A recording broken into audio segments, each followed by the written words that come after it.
ओम शांति। आज 5 जनवरी 2024 के महावाक्य। प्यारे मीठे बाप दादा ने कहा, मीठे बच्चे, बाप समान रूहानी टीचर बन। जो बाप से पढ़ा वह दूसरों को भी पढ़ाओ। धारणा है तो किसको भी समझाकर दिखाओ। तो आज बाप समान टीचर बनने के लिए कह रहे हैं बाबा हमें, क्योंकि जो हम बाबा से पढ़ते हैं वो औरों को भी पढ़ाना है। तो स्वयं में धारणा होगी इस ज्ञान की, तभी तो हम दूसरों को समझा पाएंगे ना। तीर लगेगा। आज का प्रश्न है, किस बात में बाबा को अटल निश्चय है? बच्चों को भी उसमें अटल बनना है। उत्तर है, बाबा को ड्रामा पर अटल निश्चय है। बाबा कहेंगे, जो पास्ट हुआ ड्रामा, कल पहले जो किया था वही करेंगे। ड्रामा तुम्हें ऊपर नीचे नहीं करने देगा, परंतु अभी तक बच्चों की अवस्था ऐसी बनी नहीं, इसलिए मुख से निकलता ऐसे होता ऐसे करते, पता होता तो यह नहीं करता। बाबा कहते, बीती को चिताओ नहीं, आगे के लिए पुरुषार्थ करो कि फिर ऐसी कोई भूल ना हो। तो आज बाबा ड्रामा पे निश्चय, संपूर्ण निश्चय। प्रश्न ही खत्म हो जाते हैं जब ड्रामा पे पूरा संपूर्ण निश्चय हो जाता है। पीछे को भूल जाओ, आगे उससे सबक लो और आगे और पुरुषार्थ करो, और उससे सबक लो कि वो गलती दोबारा ना हो। ओम शांति। रूहानी बाप रूहानी बच्चों को बैठ समझाते हैं। बाप खुद कहते हैं, मैं जब आता हूं तो किसको पता नहीं पड़ता, क्योंकि मैं हूं गुप्त। गर्भ में भी जब आत्मा प्रवेश करती है तो प्रवेश होने का मालूम थोड़ी ही पड़ता है। तिथि तारीख निकल ना सके, जब गर्भ से बाहर निकलती है तब वह तिथि तारीख निकलती है। तो बाबा की प्रवेशता की तिथि तारीख का भी पता नहीं लगता। कब प्रवेश किया, कब रथ में पधारे, कुछ पता नहीं पड़ता। कोई को देखते थे तो वह नशे में चले जाते थे। समझा कुछ प्रवेशता है या कुछ ताकत आई है। ताकत कहाँ से आई? मैंने कोई खास जब तब तो नहीं किया। इसको कहा जाता है गुप्त। तिथि तारीख कुछ नहीं। सूक्ष्म वतन की भी स्थापना कब होती है, यह कुछ नहीं कह सकते। मुख्य बात है मन मना भव। बाप कहते हैं, हे आत्माएं, तुम मुझ अपने बाप को बुलाती हो कि आकर पतितों को पावन बनाओ, पावन दुनिया बनाओ। बाप समझाते हैं, ड्रामा प्लान अनुसार जब मुझे आना होता है तो चेंज जरूर होती। सतयुग से लेकर जो कुछ पास हुआ सो फिर रिपीट करेंगे। सतयुग त्रेता फिर जरूर रिपीट करेंगे। ड्रामा चूंकि हूबहू रिपीट होता है तो हर चीज रिपीट होगी, तो सतयुग त्रेता भी रिपीट हो। सेकंड सेकंड पास होता जाता है, संवत भी होता पास जाता है। कहते हैं, सतयुग पास्ट हुआ, देखा तो नहीं। बाप ने समझाया है, तुमने पास किया है। तुम ही पहले पहले हमसे बिछड़े हो, तो इस पर गौर करना है। कैसे हमने 84 जन्म लिए हैं। जो फिर हूबहू लेने पड़ेंगे। अर्थात दुख और सुख का पाठ बजाना पड़ेगा। तो हम सब आत्माओं का पाठ फिक्स, ड्रामा फिक्स है। जो हुआ वो रिपीट होगा ही। इसमें क्या क्यों किंतु परंतु कुछ नहीं, क्योंकि हमें ये ज्ञान मिल गया है। इस ज्ञान को धारण करना है, जो आत्मा धारण कर लेती है कि ड्रामा में जो हुआ नथिंग न्यू, ये तो कल पहले वाला ही हुआ है। जब इस बात को जितना सहजता से स्वीकार कर लेगी आत्मा, उतना हमेशा संतुष्ट, निश्चिंत, मौज में, खुश में रहेगी। क्योंकि उसको पता है कि जो हुआ है वो पहले का हुआ हुआ ही हो रहा है। सत्युग में होता है सुख। जब मकान पुराना होता है तो कहाँ से छत बहती, कहाँ से कुछ होता रहता है, तो फुरना हो जाता है कि इसकी मुरम्मत करनी।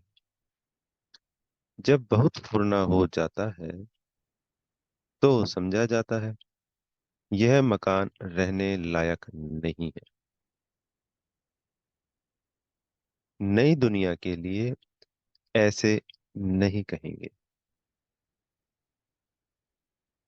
अब तुम नई दुनिया में चलने के लायक बनते हो। हर चीज पहले नई, फिर पुरानी होती। अब तुम बच्चों को यह ख्याल में आता है, और कोई तो इन बातों को समझ ना सके, गीता रामायण आदि सुनाते रहते हैं, उसमें ही बिजी रहते हैं। तुम, हम भी इन्हीं धंधों में बिजी थे। जब बाबा के बच्चे नहीं बने थे तो हम सब यही तो करते थे। अब बाबा ने कितना समझदार बनाया है। बाबा कहते हैं बच्चे, अब यह पुरानी दुनिया खत्म होने वाली है, अब नई दुनिया में चलना है। ऐसे भी नहीं सब चलेंगे।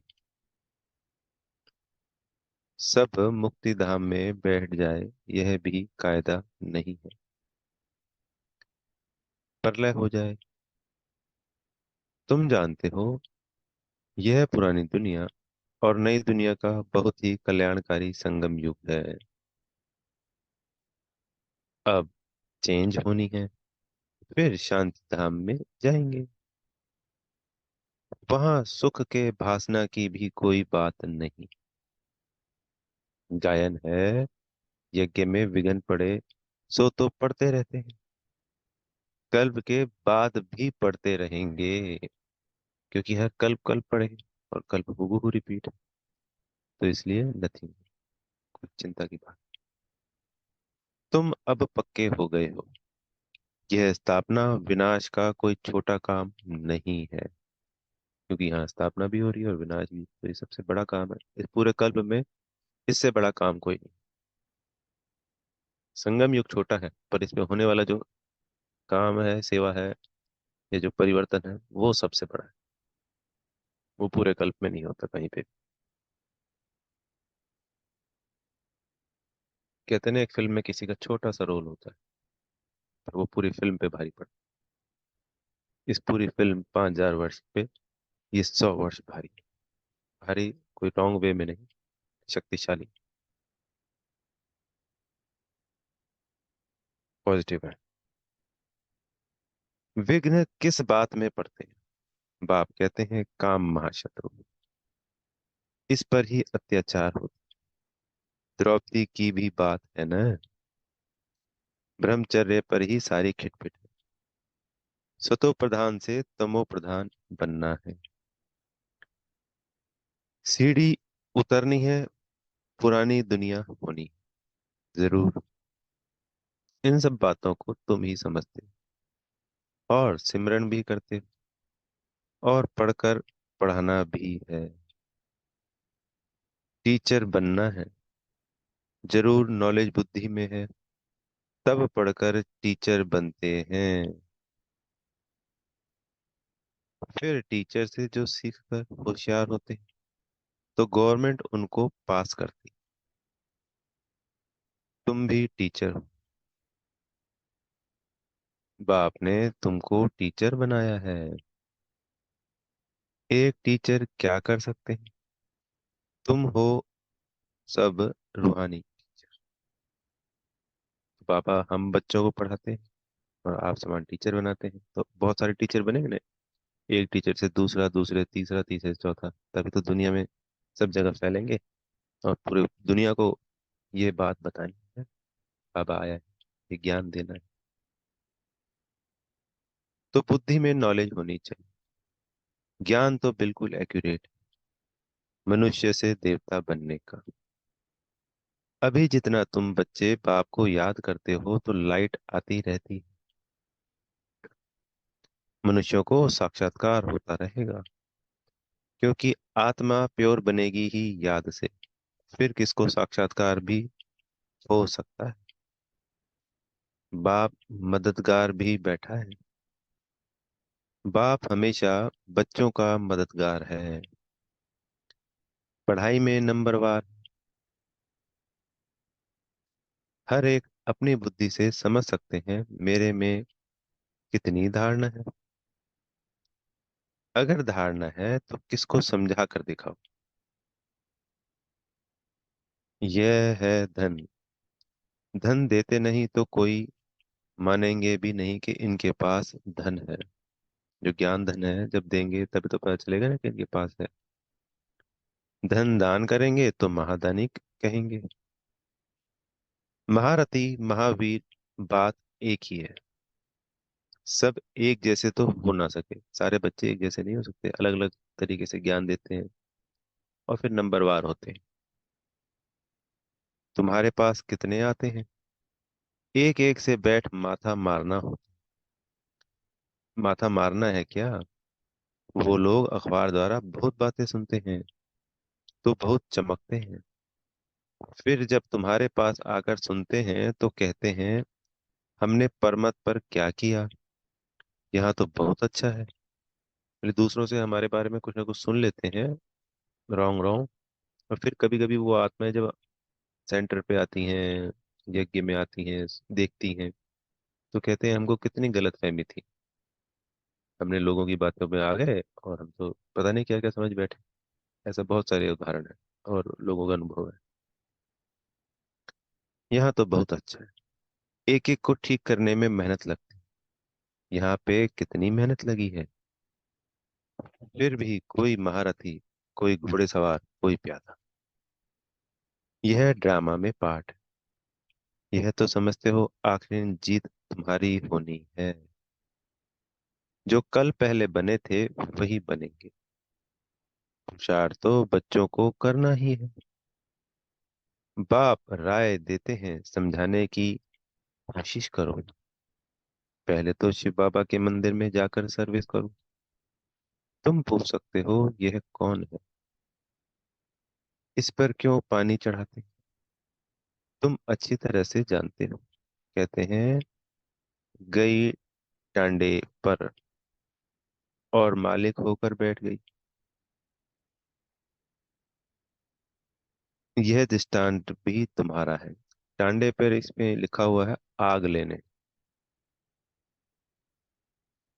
तुम जाते हो जगाने के लिए। तुमको निमंत्रण देकर बुलाते हैं, तो ऐसा निमंत्रण आए तो खुशी होनी चाहिए। काशी आदि में बड़े बड़े टाइटल देते हैं। भक्ति में कितने ढेर मंदिर। यह भी एक धंधा है। कोई अच्छी स्त्री देखी तो उनको गीता कंठ कराए आगे कर देते हैं। फिर जो कमाई होती है वह मिल जाती है कुछ भी नहीं। रिद्धि सिद्धि बहुत सीखते। ऐसे स्थानों पर जाना चाहिए। तुम बच्चों को कभी शास्त्रार्थ नहीं करना चाहिए। तुमको तो जाकर बाप का परिचय देना है। मुक्ति, जीवन मुक्ति दाता एक है, उनकी महिमा करनी। वह कहते हैं अपने को आत्मा समझ मुझे याद करो। बाकी मन मना भव का अर्थ यह नहीं कि गंगा में जाकर स्नान करो।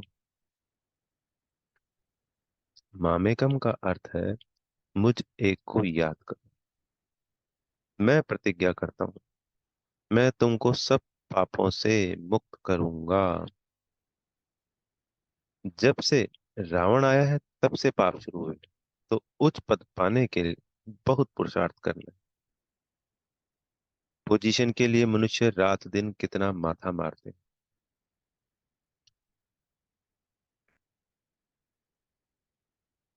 यह भी पढ़ाई, इसमें कोई किताब आदि उठाने की बात नहीं। 84 का चक्र तो बुद्धि में आ गया, कोई बड़ी बात नहीं है। एक एक जन्म की डिटेल थोड़ी ही बताते हैं। 84 जन्म पूरे हुए, अब हम आत्माओं को वापस घर जाना है। आत्मा जो पतित बनी है उनको पावन जरूर बनना है। सबको यही कहते रहो, मामे कम याद करो। एक सिर्फ परमात्मा भगवान को, मुझे याद करो। बच्चे कहते हैं, बाबा योग में नहीं रह सकते। अरे तुमको सम्मुख कह रहा हूँ, मुझे याद करो। फिर योग अक्षर तुम क्यों कहते हो? योग कहने से ही तुम भूलते भी हो। बाप को याद कौन नहीं कर सकता? लौकिक माँ बाप को कैसे याद करते हो? यह भी बाप है ना। यह भी पढ़ते हैं, सरस्वती भी पढ़ते, यानी ब्रह्मा बाबा भी पढ़ते हैं, मामा भी। पढ़ाने वाला एक बाप है। तुम जितना पढ़ते हो फिर औरों को समझाते हो। बाप कहते हैं, बच्चे शास्त्र पढ़ने, जब तप करने से मुझे प्राप्त नहीं कर सकते हो। बाकी फायदा क्या है? सीढ़ी तो उतरते ही आते हो। तुम्हारा कोई दुश्मन नहीं।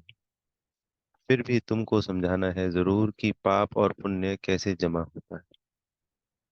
रावण राज्य के बाद ही तुमने पाप करना शुरू किया है।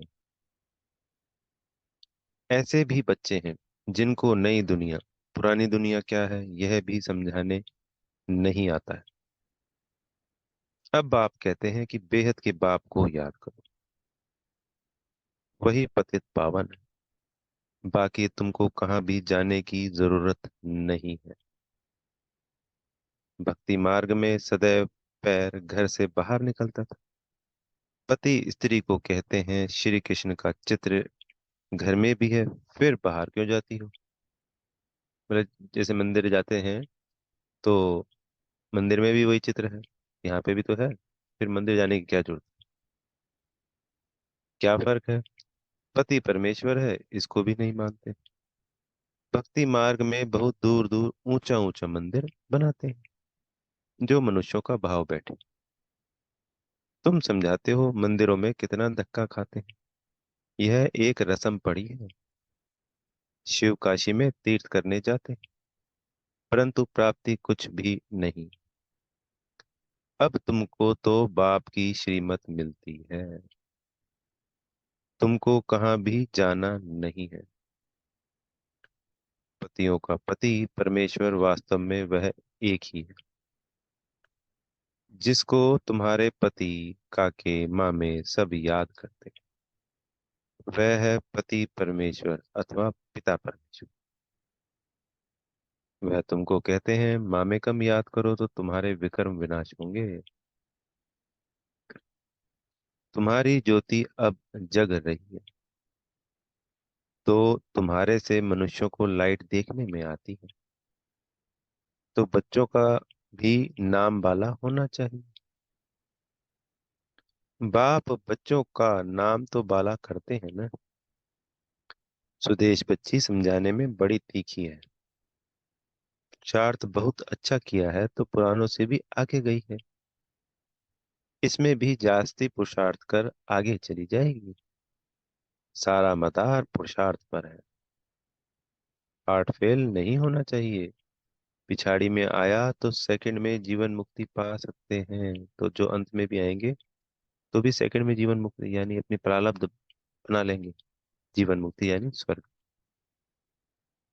दिन प्रतिदिन ऐसे बहुत निकलते रहेंगे। ड्रामा में तुम्हारा विजय का पाठ तो है ही। विघ्न भी पढ़ने हैं। और कोई सत्संगों में ऐसे विघ्न नहीं पड़ते। यहाँ विकारों पर ही हंगामा होता है। गायन भी है, अमृत छोड़ विष काहे को खाए। ज्ञान से एक देवी देवता धर्म की स्थापना हो जाती है। सतयुग में रावण राज्य हो ना सके, समझाने कितनी साफ। राम राज्य के बाजू में ही रावण राज्य भी दिखाया है। तुम टाइम भी दिखाते हो, यह है सब। दुनिया बदल रही है। स्थापना, पालना, विनाश कराने वाला एक बाप है बहुत सहज। परंतु धारणा पूरी होती नहीं और सब बातें याद रहती। बाकी ज्ञान और योग भूल जाता है। तुम ऊंच से ऊंच भगवान की संतान हो। दिन प्रतिदिन तुम सॉल्वेंट होते जाते हो। धन मिलता है ना, खर्चा भी आता जाता है। बाबा कहते हैं हुंडी बढ़ती जाएगी। कल पहले मिसल ही तुम खर्चा करेंगे। कम ज्यादा ड्रामा करने नहीं देगा। तो जो खर्चा होता है, चाहे वो यज्ञ में हो और चाहे घर गृहस्थी में रह रहे हैं, तो वो वैसे ही होता जाएगा जैसे कल पहले हुआ है। और हुंडी बाबा का भंडारा हमेशा भरपूर रहे। खर्चा होएगा कोई बात नहीं, पर भंडारा हमेशा भरपूर रहे। ड्रामा पर बाबा का अटल निश्चय है। जो पास्ट हुआ ड्रामा, ऐसे नहीं कहना चाहिए ऐसे होता था, यह नहीं करते थे, अभी यह अवस्था आई नहीं है। कुछ ना कुछ मुख से निकल जाता है, फिर फील होता है। बाबा कहते हैं बीती को चिताओ नहीं, आगे के लिए पुरुषार्थ करो कि ऐसी भूल फिर से ना हो। इसलिए बाबा कहते हैं चार्ट लिखो। इसमें बहुत कल्याण। बाबा ने एक को देखा, सारी जीवन कहानी लिख रहे थे, यानी ब्रह्मा बाबा ने देखा। समझते हैं बच्चे सीखे। यहाँ पर, यहाँ फिर श्रीमत पर चलने में ही कल्याण है। यहाँ झूठ भी चल ना सके। नारद का मिसाल। चार्ट से फायदा बहुत है। बाबा फरमान करते हैं तो बच्चों को फरमान पर चलना चाहिए। अच्छा, मीठे मीठे सिकी लदे बच्चों प्रति माता पिता बाप दादा का याद प्यार और गुड मॉर्निंग। रूहानी बाप की रूहानी बच्चों को नमस्ते। हम रूहानी बच्चों के प्यारे मीठे रूहानी बाप दादाजी को याद प्यार गुड मॉर्निंग और नमस्ते। धारणा के लिए मुख्य सार। पहला पॉइंट, ज्ञान धारण कर दूसरों को समझाना है। ज्ञान धन दान करके महादानी बनना है। किसी से भी शास्त्रार्थ ना कर बाप का सत्य परिचय देना है। दूसरा पॉइंट, तुम्हें बीती बातों का चिंतन नहीं करना। ऐसा पुरुषार्थ करना है जो फिर कभी भूल ना हो। अपना सच्चा सच्चा चार्ट रखना है।